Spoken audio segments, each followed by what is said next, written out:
Hey, what's going on? This is David Brooks, the Cadillac Counselor, just reaching out to you today. Just wanted to tell you just how much and how excited I am to do this every single day. I know that it's been 30 days. Today marks the 30th day, and today I'm not going live because I have someone that I wanted to introduce to you guys. Some of you guys already know him, and those that don't know him, you will know him today. I have with me on today is Sean Nicholson. He owns several houses in the community. He represents Solid Ground Recovery, and it's been just an awesome experience to have known him and to watch him steady grow in our community. Today, we were just wanted to kind of talk about what's going on in our community, especially in Maryland, how much it's been, the recovery process has been a struggle. We've noticed that many people in our community have relapsed due to the coronavirus. And we just wanted to kind of reach out to you so that you can understand exactly what we are doing in our community. We are trying our best to be in the forefront, except we have to be safe for our own family. So we kind of wanted to talk about a lot of the struggles that we are dealing with in our community today. So right before we go any further, I'll introduce and let him introduce himself to you. Here we go, Sean Nicholson. Hey, David, thanks for having me. Sean Nicholson here, owner of Solid Ground Recovery. We have 5 sober living environments here in Frederick, 3 for male, 2 for female. I'm also the director of development for the Phoenix Foundation, which is excited to announce our grand opening in September 2020 of providing a recovery high school, Maryland's only recovery high school for adolescents that suffer from substance use disorder. It's humbling, and I'm very privileged to have the opportunity to jump on this conversation with Mr. Brooks. When I first got sober and stopped making bad decisions, it was because I got locked up and went to the Frederick County Adult Detention Center, and I was in Project 103, which is facilitated by our local health department, and Mr. Brooks was the oversight and head counselor for that. So I started to get little pieces of what ultimately became now over 4.5 years clean and sober from Mr. Brooks. And so grateful to join you today on the ongoing conversation of what it looks like from the recovery community, the sober living community, and just my own personal recovery and how COVID-19 and just all the changes and circumstances and the uncomfortable trials and hurdles that we're facing today due to that virus. Wow, that's a lot of stuff that you're doing. I noticed that you said that you have been dealing with a lot in your recovery process alone. I know that you said that you had 4 or 5 years. What type of experiences have you met in dealing with your own recovery during the corona? So my own personal recovery has changed. You know, when I was ready to get sober and really participate in the activities that were necessary to change and to forgive myself and to stay sober, I had a whole, community of individuals that were there to hold me up and hold me accountable and show me the way. And for people in recovery, especially myself, contact and one-on-one or group contact is very vital to that. I think it's really how the recovery community turns, is that you participate and you show up to 12-step meetings, some other variances of a 12-step meeting, and you see people there that care about you, and you see people that have your story, and you see people that are willing to love you when you're not even willing and ready to love yourself yet. And so that has completely, went away very suddenly and quickly. And we've made some changes and adapted to that as a recovery community to make other ways of that happening. but it's not the same. It's unfortunate that I haven't got to hug, a lot of my friends and over even my family. I haven't been able to hug my family in, I don't know, 5.5 weeks or something now. I'm a very personable. I like contact. I'm a people person. So it's been a struggle for me. The other part of my personal recovery that has been impacted is just not being able to, I guess, be as effective in my ability to help other people.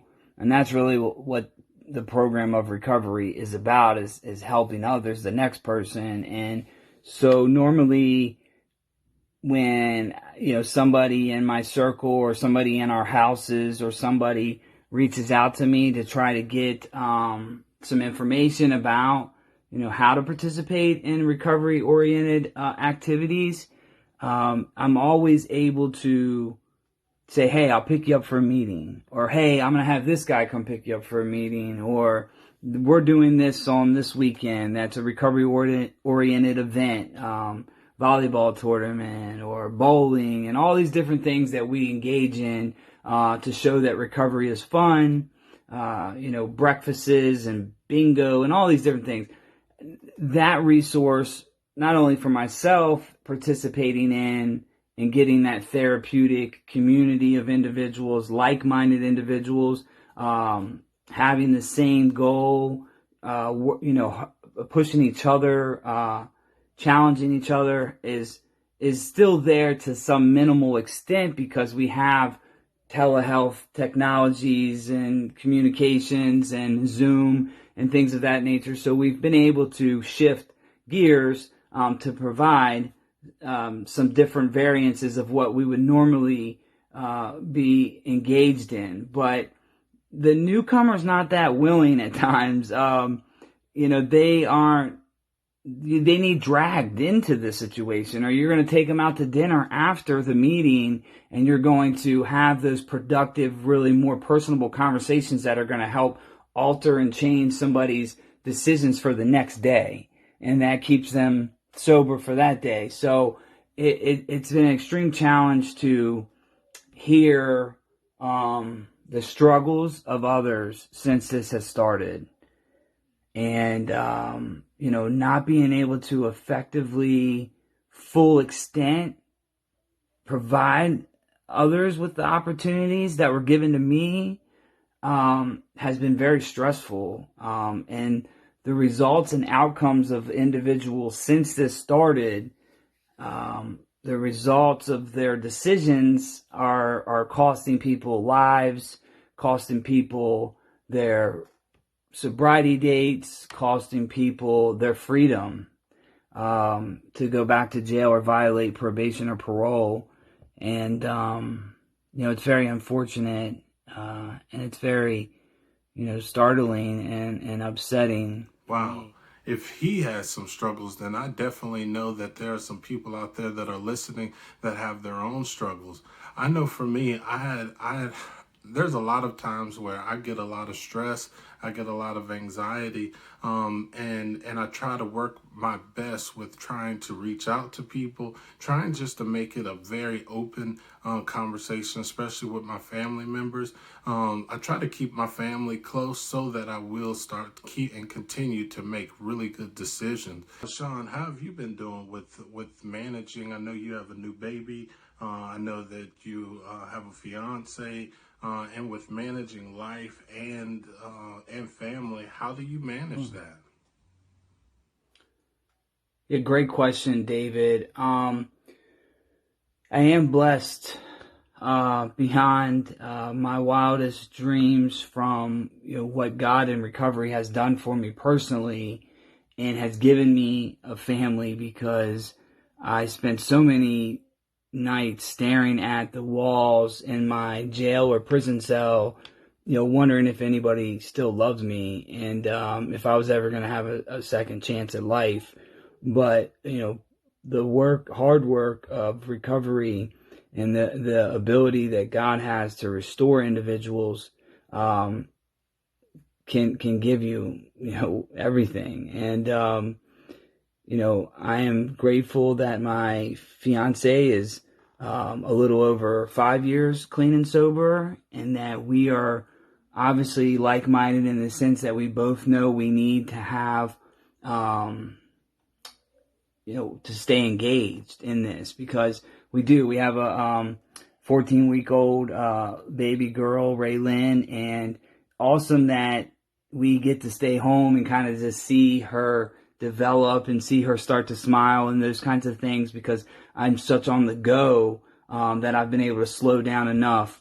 But I don't always want to do the necessary steps to protect my own recovery, especially when I don't really have too much accountability. I'm in constant contact with my sponsor. He would probably tell you that I need to be more in contact. I have been reading a book by Pastor Doyle, the guy from Homeboy Industries that helps all the gang members that come out of prison and come out of the gang life, and they teach them job skills and boundless compassion or something like that. No, Tattoos on the Heart. That's what the name of the book is. Been reading that. My good friend and mentor Paul Foss gave me that, that medicine there. And, just sitting still and staring at what I have and where I'm at in life, and thinking about all the individuals who have less than, and the people who, just a few years ago, I was in that position, losing their jobs and all the things that are coming into play. I can just sit still and look and say, wow, God, I appreciate you so much for putting me in this position where I'm okay to sit here and just, shake on this little, 14-week-old nugget all day long. But I think the biggest,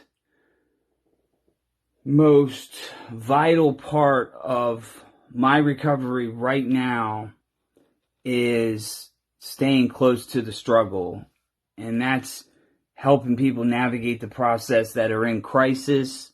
That's dealing with people in my houses that have made bad decisions, and trying to help them figure out how to make the next right one.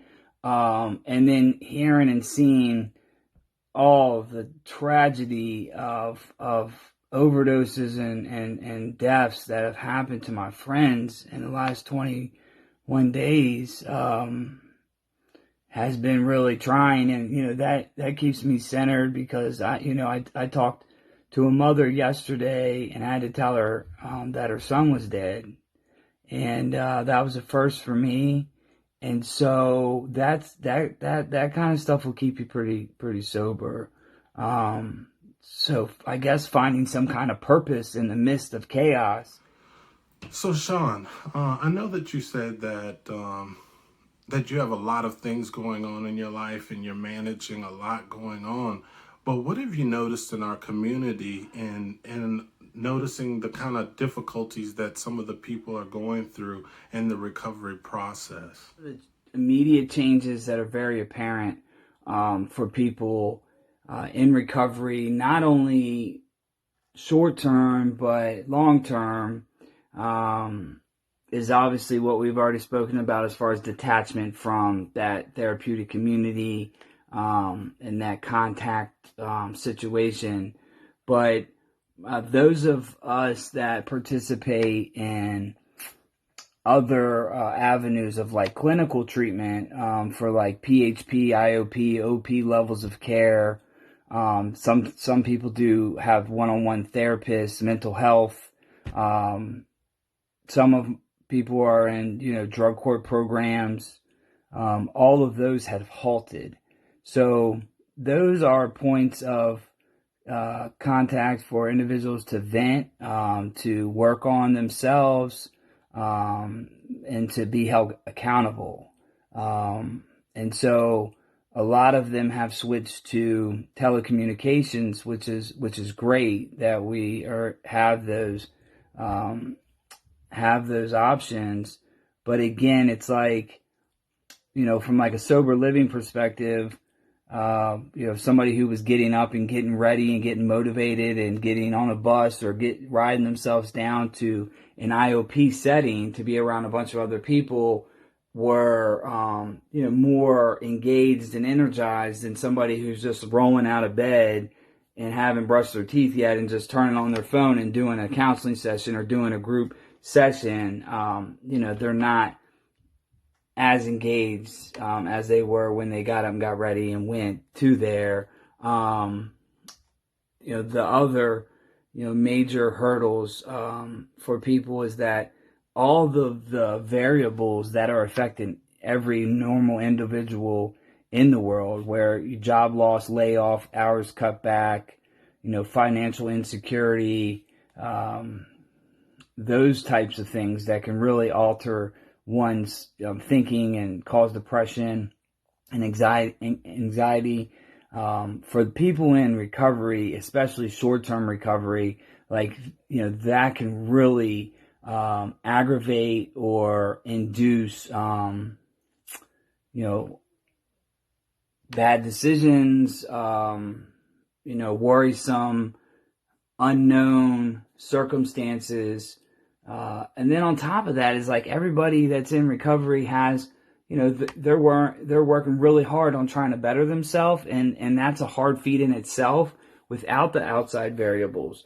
But they also have family that's being impacted in different ways.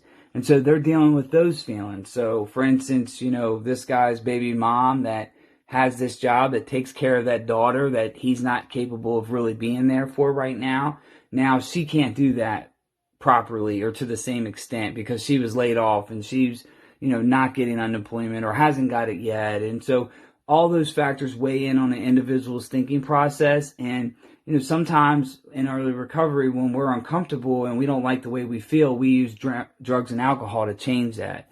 And so, that's been the case where we've had a number of overdoses, a ton of relapses, and unfortunately, a lot of people are dying. And I think that there's a lot there to talk about. Some people aren't exactly sure how they're going to eat. Some people don't have a cell phone. They were going to, on your own for mental health, or they were going to, Brooks Behavioral Health or wherever the case may be, but they don't have the telecommunication device to do the clinical treatment through, or they don't have a Wi-Fi spot where they can sit and not be surrounded by a bunch of people in a restaurant and talk about the things that they are going through, or the traumatic experiences they've had as a child, which you don't. Wow, that's a lot. And having any contact with probation, drug courts, any of that kind of stuff? Yeah, wow, what a tough time to be locked up. I can remember the first time I was in jail at 18 years old, and I knew I was going home.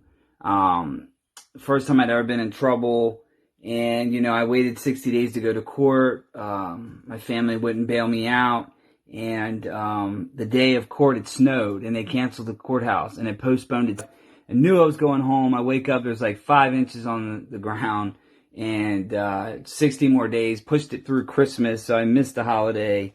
And so that was, the struggle. So I work really closely with drug court. We have drug court participants in our houses. We work really closely with public defender's office and parole and probation to help navigate people on either, detainment or home detention or drug court program. We do a lot of advocacy work for people in the courtroom to help them, stay out of jail if they're working on bettering themselves in our houses. Sometimes not even people who are in our houses, we go to court for. But those individuals right now are currently, struggling. I spent 2 days of this past week on the phone with Washington County Jail and Frederick County Jail, trying to help people navigate Because they're sitting still, and now courts being pushed back 2 or 3 more months when they've been sitting there already for 4 months for a charge that probably isn't going to get them jail time, or it'll probably get them some kind of backup time.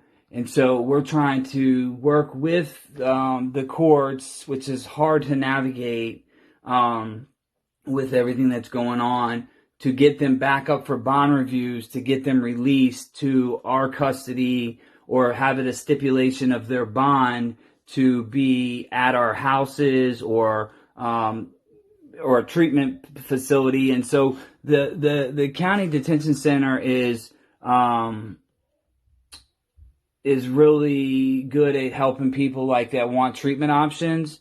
So they help them, they go to Massey and Cumberland while they're waiting on charges. Well, most of the places that they would normally have those relationships with for them to leave on detainment are not accepting new clients. So they are, struggling. Our sheriff, Chunk Jenkins, who I talked to this week, is really, working hard to keep them safe and protect them. And so that probably comes with some, other rules that they're probably not that comfortable with, but best for their safety. So, not a great time to be in that situation. All right, Sean. I know we're wrapping up for today, and I know that we've talked a lot about different things in the community.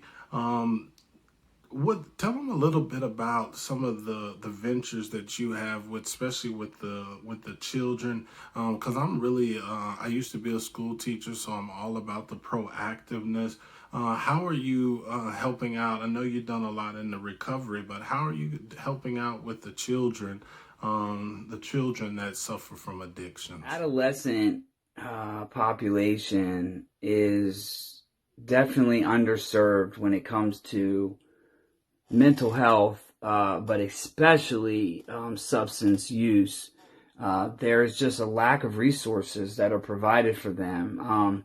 There's some grassroots efforts along with, the health department has a component that works with adolescents on the mark and after schools. But there are a couple grassroots efforts that are doing a really darn good job of making a difference.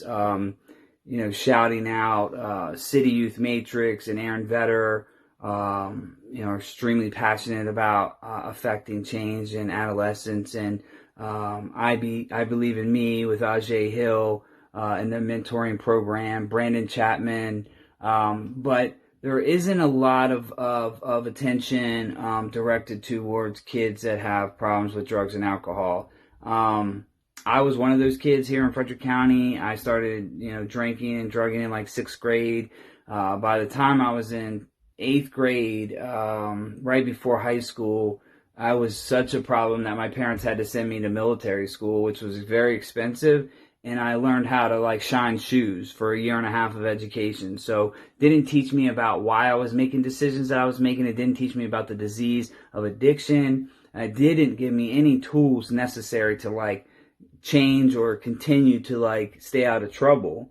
And that led me down a path of destruction for many years, which ultimately led to prison, and many other miserable days of my life. The Phoenix Foundation of Maryland is a mission cause to change that, to provide some resources, hands-on, academic and also clinical, and a blend of that in a couple different capacities. But recovery high schools are small niche schools, so you're talking 25 to 50 kids, very small student to teacher ratio.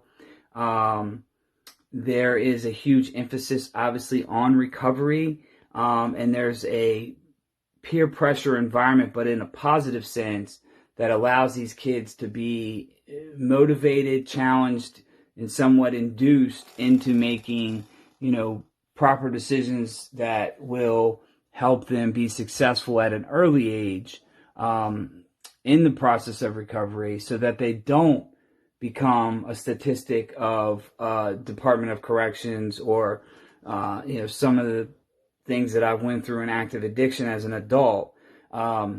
90% of people who suffer from substance use disorder started in their adolescence. So we have a huge amount of emphasis and a huge amount of money being geared towards combating an addiction crisis and an opiate epidemic. And so we need all those resources, but we're not spending a lot of the money on the front end to change and shift the dynamic of these kids who start there. And because they're not getting the proper tools necessary to succeed at an early age, they gravitate and continue to go and progress into much more larger crimes and larger circumstances and, heavier drugs. So there will be a day school, a 12-month school, on top of an alternative peer group, which is APG, that engages students, not only kids that are going to the recovery high school, but kids in the community that might be at risk or have just started to make some decisions that the parents are noticing and want them to get around some like-minded individuals. And there will be some academic tutoring and some peer recovery coaching, and a clinical aspect of the people who identify they need higher levels of care. We'll be able to have warm handoff relationships with them. And honestly, my goal is to really kind of shift the whole outlook and perspective of how we should help these kids from all levels, from a county school district, from the health department, through all the nonprofit resources that Frederick has, which is a ton of them, great organizations, and how we can better help these kids. And that's really how I feel like we can make the change. As much as we need detoxes and we need Narcan and we need those things, we really need to focus on our kids and making a difference in the beginning of this thing. So, and lastly, is there anything else that you want to add that we didn't touch on earlier? I know that you have a lot to say, but just wrap it up in a couple of sentences just to leave the people with some kind of understanding of how bad this problem really is. It's a very evident reality that a lot of people are going to die due to the circumstances surrounding COVID-19. And that's outside of the recovery community. I think there's a huge emphasis that needs to be made on where people are at. Like, where's your neighbor at? Where's your sibling that lives in another state at? Or maybe your sibling that you usually have lunch with once a week. Or we're trying to raise morale, and we're trying to be as personal as we can with the 50 couple people that we manage through our houses, and doing daily check-ins with each individual to just try to understand, like, what's changed in your life today? What's changed in your family's life today that's going to impact your thinking process? I do think that as unfortunate as the circumstances are, that it's a perfect time to grow as an individual. That's spiritually, mentally, physically. That's not even a recovery thing. I'm just saying in general, everybody has more time on their hands, I think, in today's world. And what you're doing with that time can, break you down and cause you to be unmotivated and depressed and on the couch, or it can be utilized in a productive manner to affect change in other people. Like, add value to the next person. Like, you don't have to, have sober houses or, be a clinician like David, or, everybody has the ability to affect change in the next person. And that's a phone call. That's like a text message. That's just maybe writing a letter. But what a great time to be a leader. Like, those who have a hard time in life finding purpose or finding some kind of direction to, like, serve others. You got plenty of opportunities on so many levels and so many different capacities that you can just change your entire outlook on life. Whatever level or to whatever extent you do that, changes from person to person. And some of that's like, giving your money. I don't know. You might help somebody with a dinner, or you might help, like a sober house with some pizza. Whatever the case may be, everybody has the ability to be a servant. You turn your pain into purpose, and you can really make some things happen. You can really move mountains when you do that. So the ones of us who are down and out and are being hit hard for whatever reason from this, there's somebody out there that's being hit harder. And, taking the energy and the effort to try to figure out who that person is and reaching your hand out to them could ultimately change and save their life. So everybody, that was Sean Nicholson, one of the owners of Solid Ground Recovery, doing a lot, doing recovery houses, activists in the community for recovery, still part of the AANA community. I just wanted to say thank you for all of the things that you're doing in the community. And if you ever need anything from me, you definitely so just wanted to reach out to you and just kind of let you know what's going on in the community. I know that normally I've just been kind of talking on my own, but I just wanted you guys to know that I want to get the voice out there so that people know that there's a struggle going on and that there's a lot of stuff happening that most people don't even understand is going on. So just wanted to reach out to you again. Please subscribe to Facebook, Instagram. You can Google me at Cadillac Counselor, or you can I really want you to subscribe to the Cadillac Counselor, because there's going to be a whole lot more through YouTube. All right. So it was good to see you guys, and just have a blast. We love you, and just be fun and hang out with your family. All right. So signing out. Take it easy.